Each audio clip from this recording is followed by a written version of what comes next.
Mais uma vez, feliz sábado a todos. Muito bom estarmos aqui para estudarmos a lição da Escola Sabatina. O tema que essa semana vai falar sobre o capítulo 12 do livro de Hebreus. Nós estudamos bastante o livro de Hebreus nesse trimestre e agora nós vamos estudar o capítulo 12. Na última lição da outra semana já demos início a uma pequena introdução ao capítulo 12, mas vamos estudar aqui com mais veemência o capítulo 12.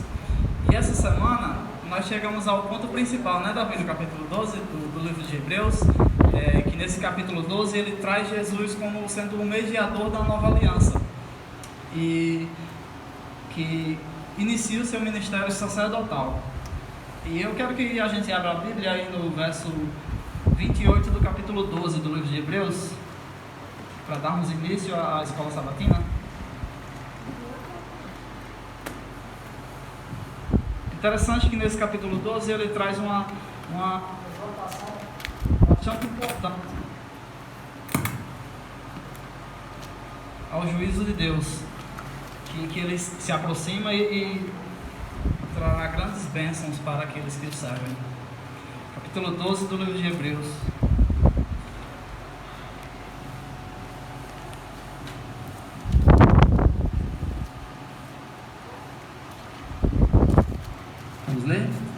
Diz assim: por isso, recebendo nós um reino inabalável, retenhamos a graça, pela qual sirvamos a Deus de modo agradável, com reverência e temor. Amém. Então, como nós vemos aqui, nós iremos receber um reino inabalável. E aqui no capítulo 12 ele traz bastante ideias que nós devemos prestar bastante atenção. Capítulo 12, ele trata uma cena muito importante que nós iremos chegar ao Monte de Sião, né, Davi? No capítulo 12. E Paulo descreve como nós iremos chegar, né, Davi? Como que é que nós vamos chegar no Monte de Sião, Davi? Para isso, vamos ler Hebreus 12.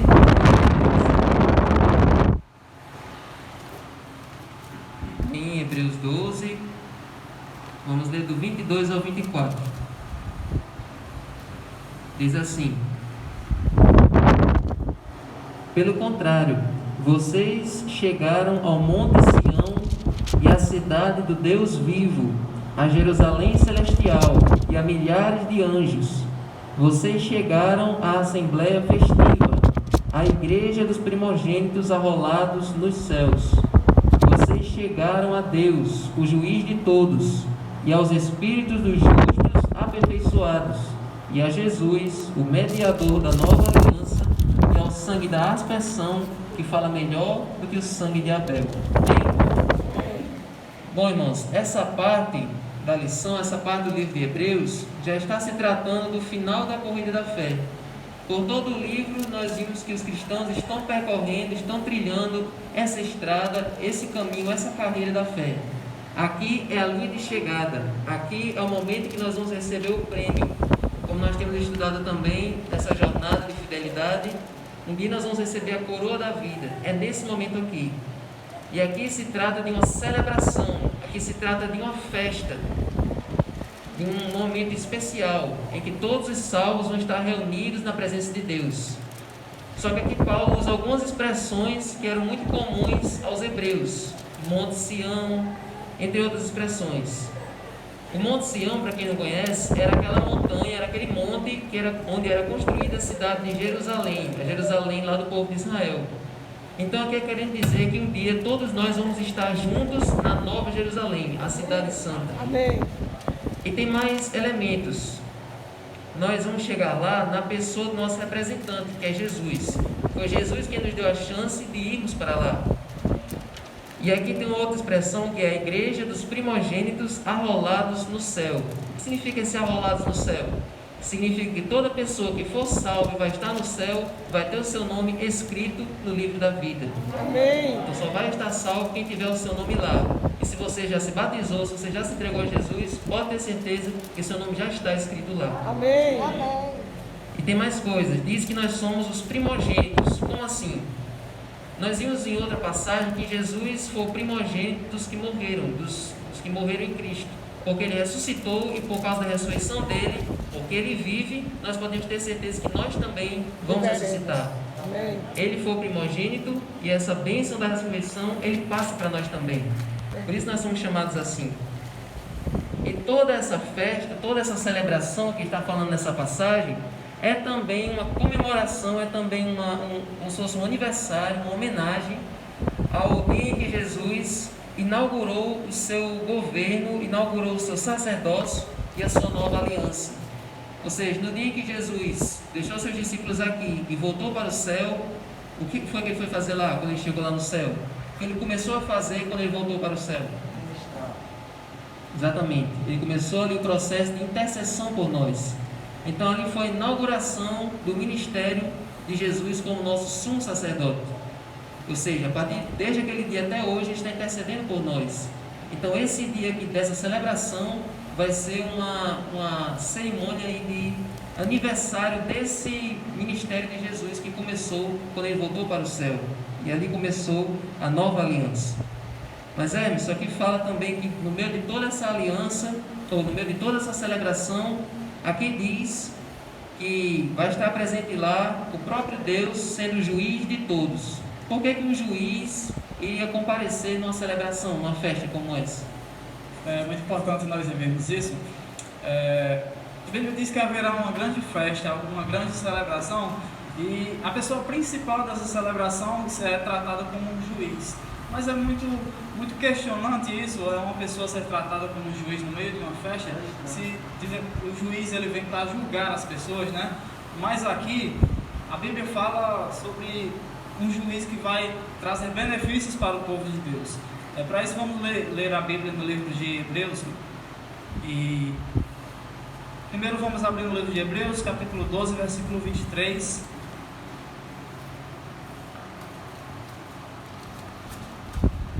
Versículo 23, depois vamos abrir em Daniel, capítulo 7. 12, 23.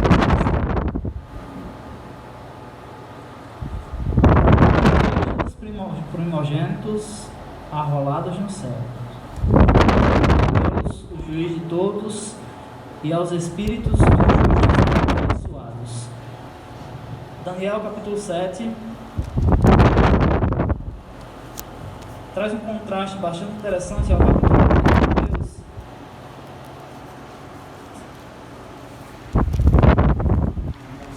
Isso, Daniel 7, versículo 9 e 10 e do 13 ao 22.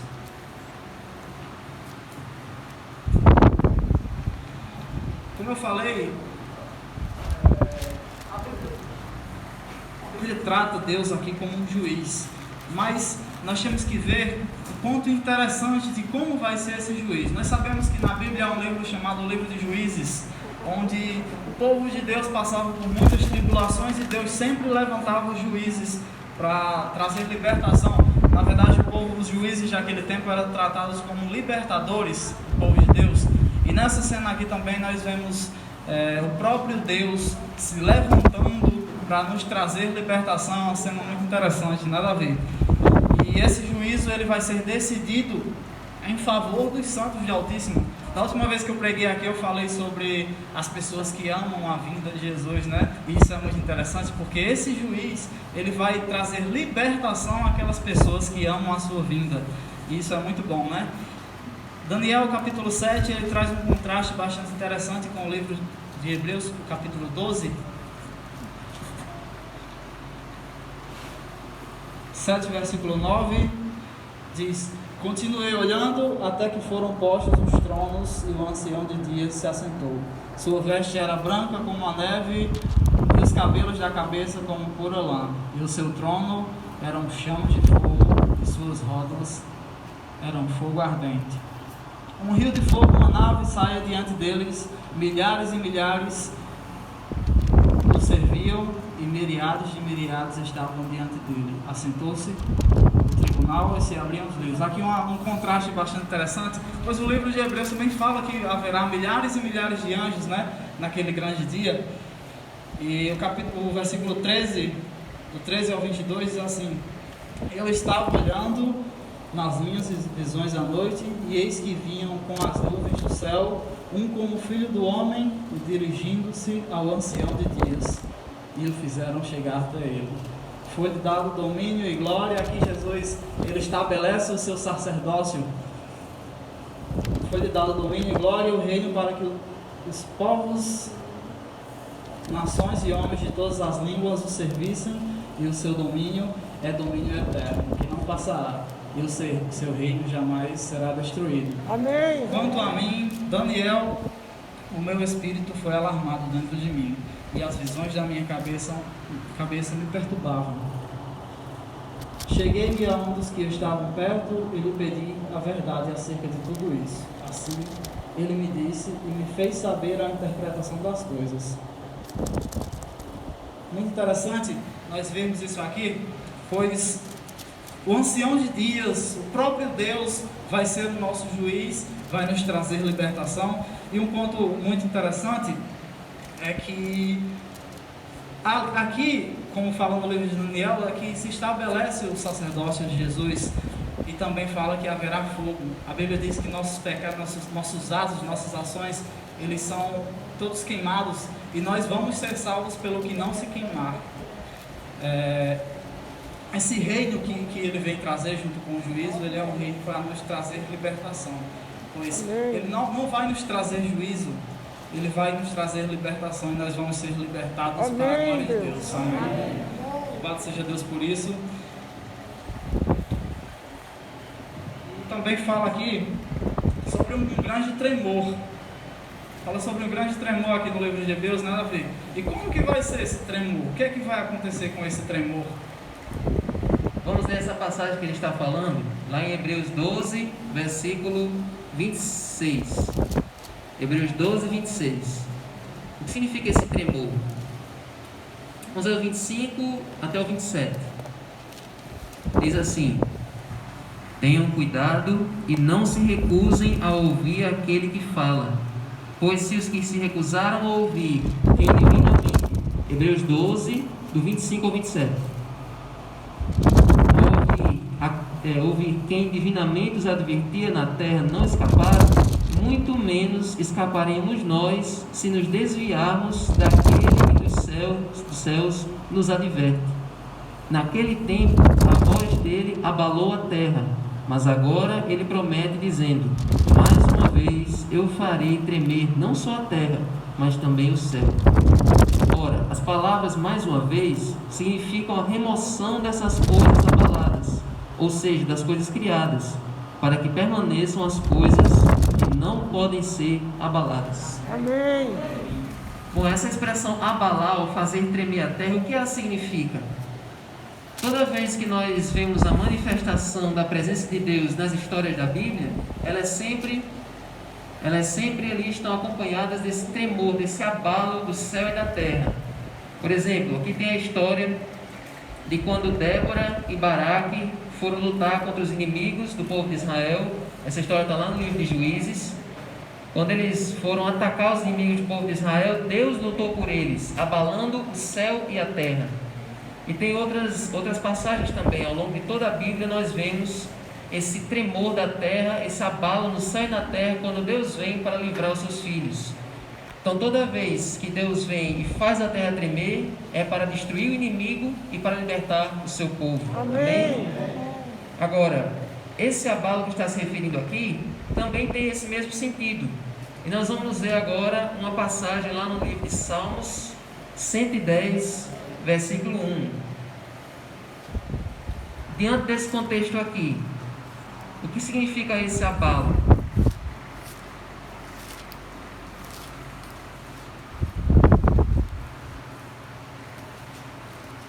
Salmo 110, versículo 1. Essa passagem é repetida também no livro de Hebreus, capítulo 1, versículo 13. Mas nós vamos ler aqui Salmo 110, versículo 1. Diz assim: o livro de Salmos é bem no meio da Bíblia, 110, versículo 1. Disse o Senhor ao meu Senhor: sente-se à minha direita, até que eu ponha os seus inimigos por estrado dos seus pés, ou embaixo dos seus pés. Ou seja, nos nossos dias, no nosso contexto, o que significa esse abalo? Como eu disse, o abalo é quando Deus destrói os inimigos. Então, no contexto de hoje, de acordo com essa mensagem que nós estamos estudando, Jesus, quando ele voltou para o céu, ele se sentou à direita de Deus, ele foi entronizado, ele foi coroado e está sentado à direita de Deus, assim como diz nessa passagem. Deus disse para Jesus: sente-se à minha direita. Então Jesus já está entronizado no céu. Só que o que é que acontece? A nossa salvação, ela ainda não está consumada. Nós somos salvos, mas quando é que nós vamos estar livres da presença do pecado de vez? Somente depois do milênio, quando Deus destruir pecado e pecadores e Deus acabar com o mal. Amém. Então todos os inimigos serão destruídos, todos os pecadores, os demônios, o próprio Satanás vão ser colocados ali debaixo dos pés de Jesus, e ali Jesus vai acabar definitivamente com o mal.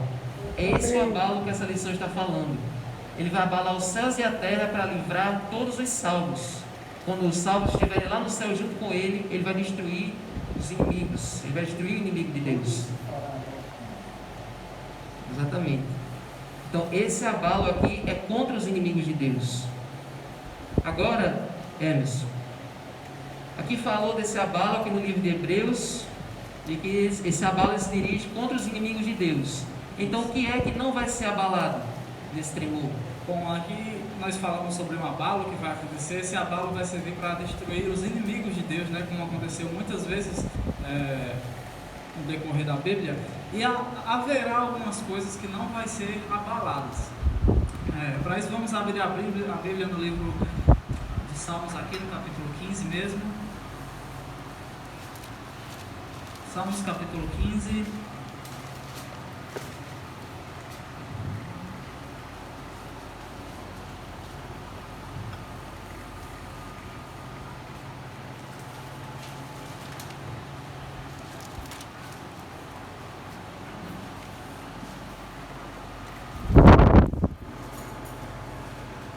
Salmo 15, verso 5, diz assim: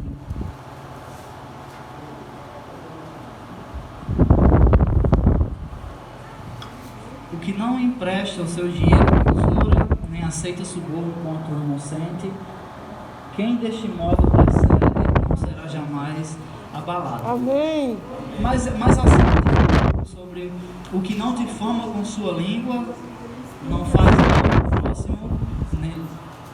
Capítulo 15, isso, um pouquinho mais assim. A partir do versículo 3. A partir do versículo 2. O que vive com integridade e pratica a justiça, o coração fala a verdade, o que não difama com sua língua, não faz mal ao próximo, nem lança injúria contra o seu vizinho. O que a seus olhos tem por desprezível ao recurso, mas honra aos que temem ao Senhor. Jura no próprio e não se retrata. Então nós vemos um grupo de pessoas que não querem ser abaladas. Aquelas pessoas que têm amor pelo seu próprio próximo, que não julga, que não trata mal ao próximo. Essas pessoas não serão abaladas, entre muitas outras coisas, né, Davi, que não vai ser abalado. Que nós encontramos aqui também no capítulo, no livro de Salmos, no capítulo 21, um pouquinho mais para frente, nós vemos aqui mais outras coisas que não serão abaladas. 21, verso 7.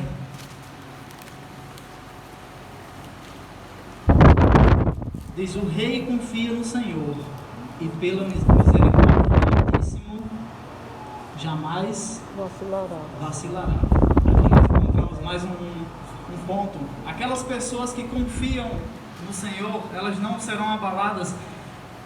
Isso é muito importante nós vermos, que tem mais alguns textos, eu quero ler também com vocês, o capítulo 112, o livro de Salmos, o capítulo 112, versículo 6.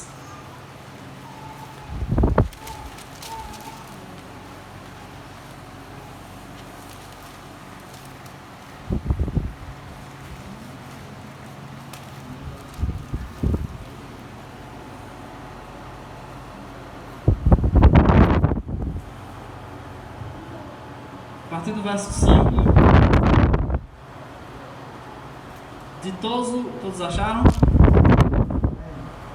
Verso 5: ditoso o homem que se compadece e empresta, ele defenderá a sua causa em juízo, não será jamais abalado, será tido em memória eterna. As pessoas que são justas, que trazem justiça ao próximo, elas não serão abaladas. Mas tem uma coisa que é muito interessante, muito importante, a principal coisa que jamais será abalada. Nós sabemos que todos os reinos passados foram abalados, nós vimos isso no reino da Babilônia, entre muitos outros reinos, nada a ver. Mas tem um reino que não será abalado, e nós vemos lá no capítulo de Hebreus, capítulo 12 de Hebreus,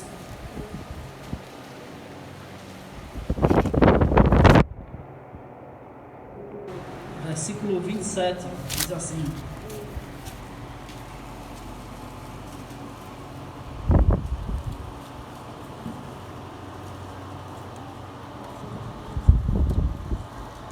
todos acharam? Ora, esta palavra, ainda uma vez por todas, significa a remoção dessas coisas abaladas, como tinham sido feitas, para que as coisas que não são abaladas permaneçam. Nós vamos receber um reino, né, Davi? Nós estamos recebendo, na verdade. A Bíblia não diz que nós vamos receber ou que nós já recebemos. A Bíblia diz que nós estamos recebendo diariamente. Todos os dias nós se aproximamos mais ou se afastamos mais desse reino. Todos os dias nós estamos em busca desse reino que ele está sendo trazido para nós. E a Bíblia diz que o reino de Deus ele não se abalará jamais. Amém. Toda a terra vai ser abalada, os céus vão ser abalados, mas somente os inimigos serão abalados. Aqueles que confiam no Senhor, que são justos, que são misericordiosos, que não tratam com usura os próximos. Marinilson. É muito interessante o início do verso 28, e entra num contraste muito bom com o que a gente estudou na semana de mordomia, herdeiros do reino, né? E assim como o início do verso 28 diz que por isso recebendo nós um reino inabalável. Então aí na lição a gente aprende que todas as coisas são abaladas, menos o reino de Deus. E por isso que devemos ser herdeiros do reino, porque se nós estivermos nesse reino, nós não vamos ser abalados. Então isso aí complementa e dá aí um desfecho muito bom sobre essa questão aí do reino inabalável que estamos prestes a herdar, né? Já estamos herdando. Isso, exatamente. Muito bom, Marinho, sua colocação. E também traz um contraste bem interessante ao livro de Daniel, que diz que os santos possuirão o reino para todo sempre, né? Esse reino ele vai ser eterno, por isso que ele não vai ser abalado. Nós vamos viver nesse reino eternamente junto com o nosso Salvador e o próprio Deus. Amém, Davi? A Bíblia fala também no livro de Hebreus que nós precisamos ter gratidão, né, Davi? Precisamos ser gratos para herdar esse reino. E como que nós podemos ser gratos a Deus em meio a esse mundo onde a gente vive? Exatamente. Esse reino, como nós já vimos até agora, nós vamos um dia herdar ele literalmente quando nós chegarmos no céu, mas aqui diz que nós já estamos recebendo esse reino. Então, como nós já podemos viver aqui como se nós já estivéssemos vivendo lá? Como é que nós podemos viver a nossa vida aqui como se a gente já estivesse nesse reino? Como nós podemos oferecer uma adoração aceitável a Deus, como herdeiros do reino de Cristo? Aí no livro de Hebreus, nesse mesmo verso, Hebreus 12, 28, diz o seguinte: por isso, recebendo nós um reino inabalável, retenhamos a graça pela qual sirvamos a Deus de modo agradável, com reverência e temor.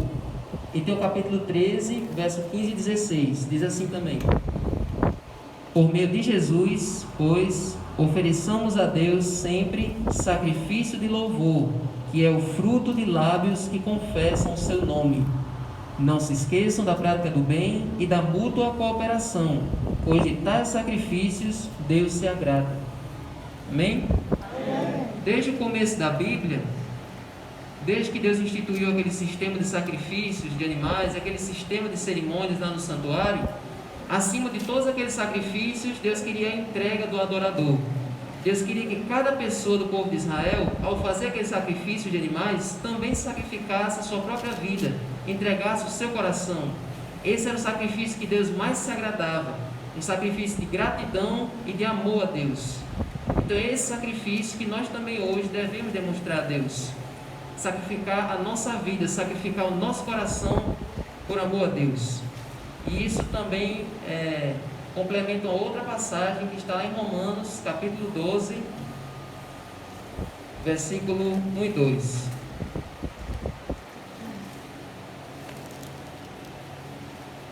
Romanos 12, verso 1 e 2.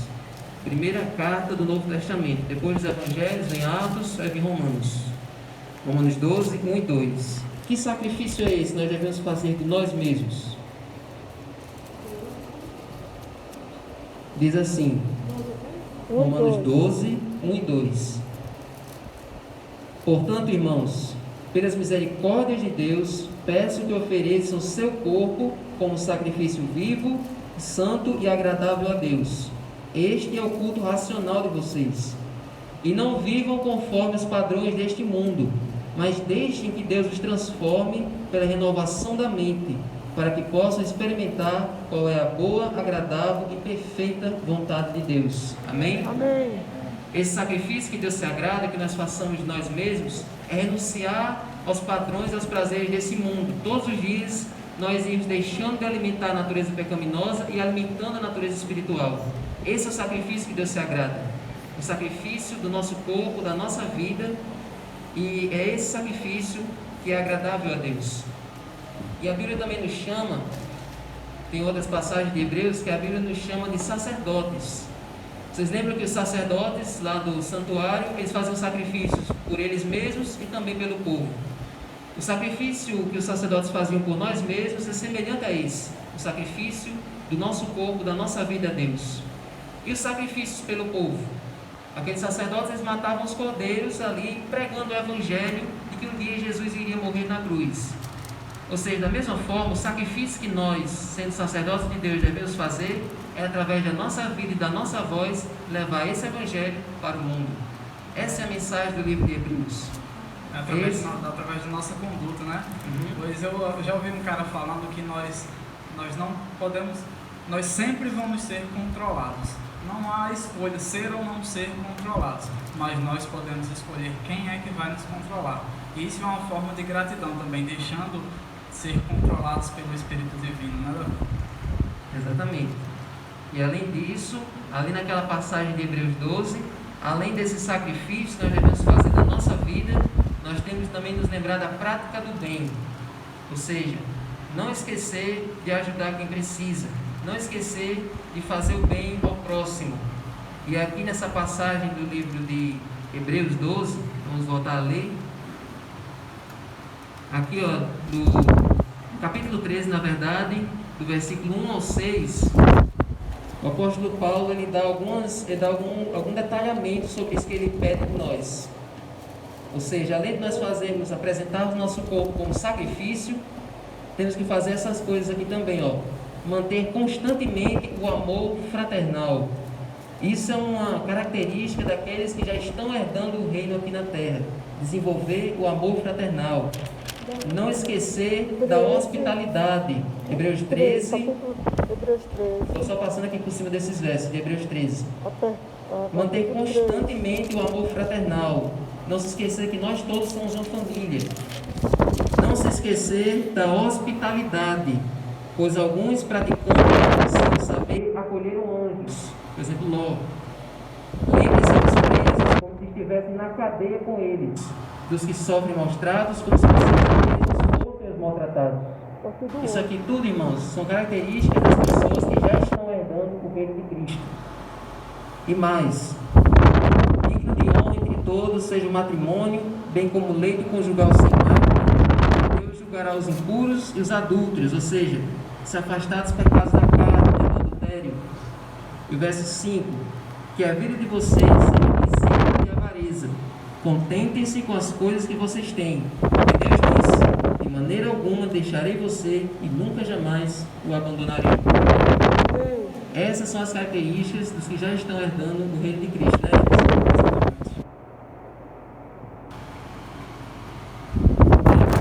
Aqui embaixo tem uma pergunta para nós refletirmos na lição da quinta-feira.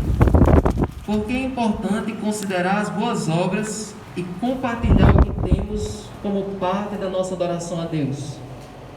Por que fazer as boas obras? Porque compartilhar o que nós temos faz parte da adoração a Deus. A adoração a Deus não é só vir aqui, cantar, ficar em pé, ler a Bíblia, não era só isso não. Por que isso aqui também faz parte da adoração a Deus?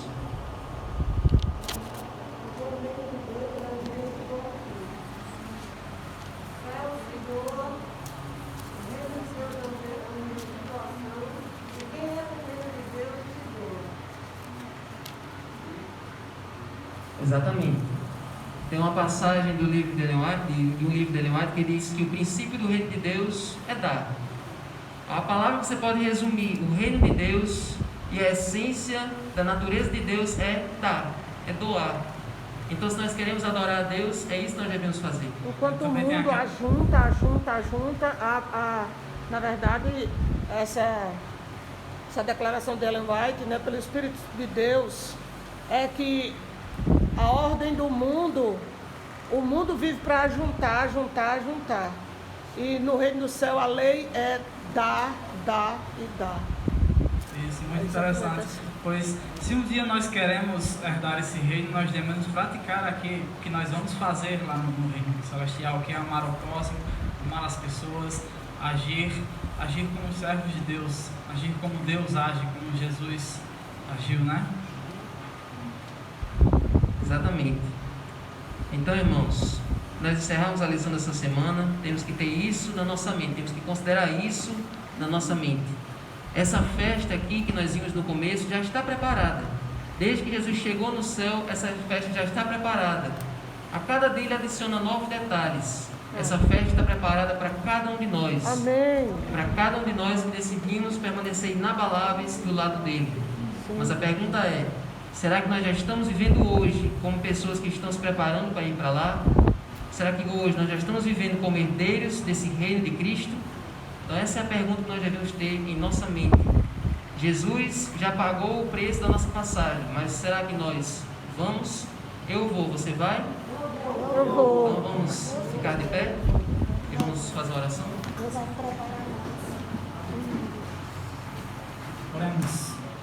Senhor nosso Deus, nosso Pai, eterno Senhor das nossas vidas, nós estamos aqui, uma pequena parte do Teu povo, Pai, nós desejamos herdar o reino, nós sabemos que para herdarmos as mansões celestiais, nós precisamos praticar o Seu reino aqui. Então coloca, Pai, no nosso coração o desejo de praticar o Teu reino aqui nessa terra. Amém, Deus. Pois essa terra é impura e sabemos que ela será abalada, destruída e refeita. Verdade. E precisamos que o Teu poder nos ajude a sermos fiéis, a sermos inabaláveis, e quando o Senhor decidir nos chamar, nós venhamos dizer com mão grato: eu vou. Amém. Pedimos que o Teu poder esteja conosco, em nome de Jesus, amém. Amém.